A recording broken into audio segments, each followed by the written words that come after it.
खुलुमबाय लोगोफोर welcome back to द चैनल चिकन क्रिएटर्स यूट्यूब चैनलाव नोंथांमोनखौ बरायबाय आशा खालामो नोंथांमोना गासैबो मोजाङै दङ दिनैहाय आं नोंथांमोननि सिगाङाव फंबाय राजिब बर'नि सिफुंनि देंखो खोनासंहोनो थाखाय बे भिडिअखौ खालामदों नोंथांमोना दिनैनि भिडिअखौ जोबजासिम नायलांगोन होननानै मिजिंथियो आं राजिब बर'खौ नोंथांमोननो सिनायथि होनो सानो बिथाङानो राजिब बर' बिथांखौ आंनि चेनेलाव बरायग्रोनाय जाबाय खुलुमबाय दायो नोंथांमोना दिनैनि भिडिअखौ नायलांदो आरो मोनसे बाथ्रा बिथाङाबो देग्लायसो यूट्यूब चेनेल गोदान खुलिदों बिथांनि चेनेलाव नोंथांमोना नुनो मोनगोन बायदि रोखोमनि मेलोडो सिफुंनि देंखो आरो गाव मेथाइ रोजाबनाय गारां नोंथांमोना खोनानो मोनगोन बिथाङा सासे सिंगारबो स' दिनैहाय जों फंबायनि सिफुंनि देंखोखौ खोनासंदिनि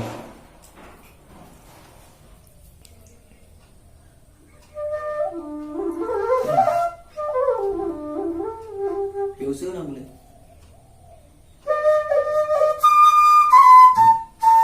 Mana?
बिथाङा जोबोर खस्थ' खालामनानै जोंनि गेजेराव बा नोंथांमोननो खोनासंहोबाय जोबोद गोदै गारांजों बिथाङा आलायारन जाय मेथाइनि देंखोखौ जोंनो खोनासंहोबाय बेनि थाखाय बिथांनिसिम फिन खेबसेबाव साबायखर बावहरबाय। आं दा नोंथांमोननो फोरमायनो सानो राजिब बर'आ गोदानै इउटुब चेनेल खुलिदों। बे इउटुब चेनेलाव नोंथांमोना थांनानै नायोब्लानो आरोबाव बेबायदिनो मेहेरगोनां बायदिसिना हाबाफारि नोंथांमोना मेथाइ रोजाबनाय सिफुं दामनाय मोजां मोजां भिडिअ नोंथांमोना नुगोन। आं बिथांनि लिंकखौ आंनि बे भिडिअनि डिसक्रिपसनाव होनानै होगोन। नोंथांमोना बे डिसक्रिपसनाव थांनानै राजिब बर'नि चेनेलाव थांनानै साबस्क्राइब खालामनानै ला आरो बिथांनि भिडिअखौ नायलांबाय थाबानो नोंथांमोना नुनो मोनगोन। फिन राजिब बर'खौ खेबसेबाव साबायखर होनानै आं दिनैनि भिडिअखौ बेखिनियावनो फोजोबनो सानबाय। जय बर' हारिनि जय। बाय बाय।